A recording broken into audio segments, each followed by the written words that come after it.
Hello and welcome to another video tutorial brought to you by octotuts.com.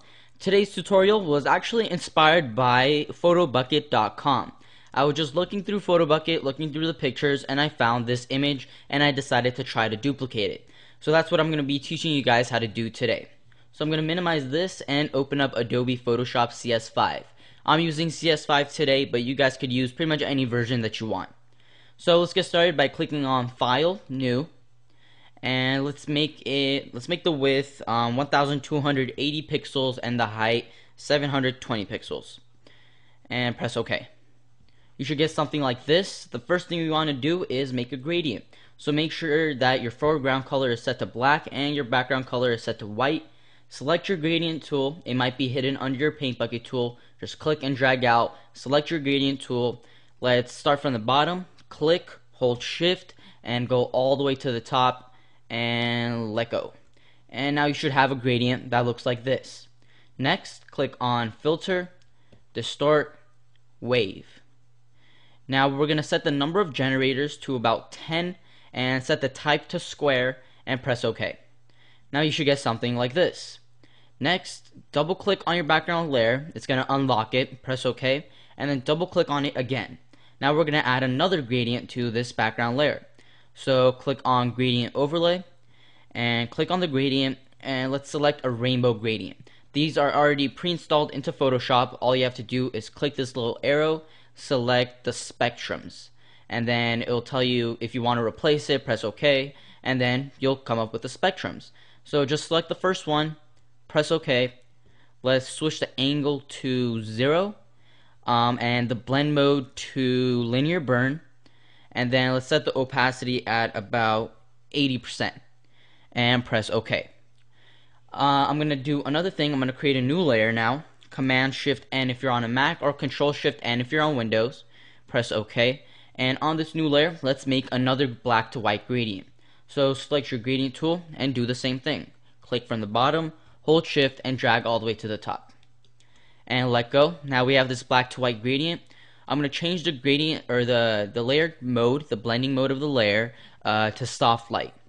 And you should get something like this. This just makes the bottom of it a little darker and the top a little lighter. So it makes it look more shiny. Now the last thing we need to do is add some little squares. Let me show you really quick. As you can see, there are little squares / rectangles that are in the image. So we're going to do that by making a brush.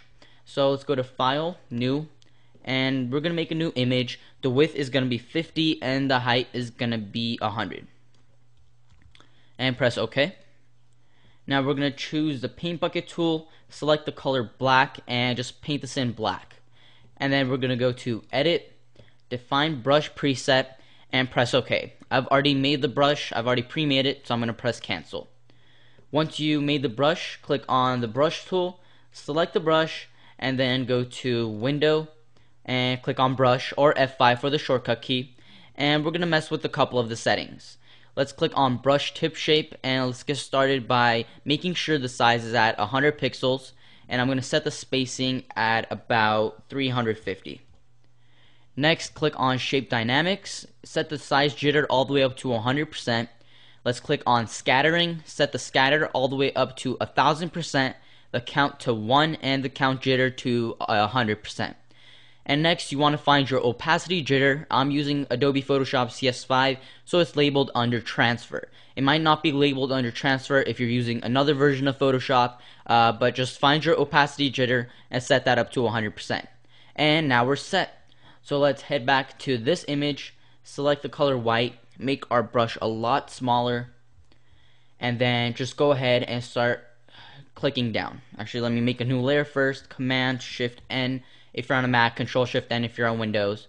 Press OK, and now use the brush tool and just click down. And as you can see, these random squares start appearing. And just keep doing this for the rest of the image. Almost done. Alright, and that looks about good. Once you have something like this, you could either leave them white or change the blending mode to something like overlay, maybe even soft light would do. So there you go. That's it for this video tutorial. This is octotuts.com. And until next time, I will see you guys later.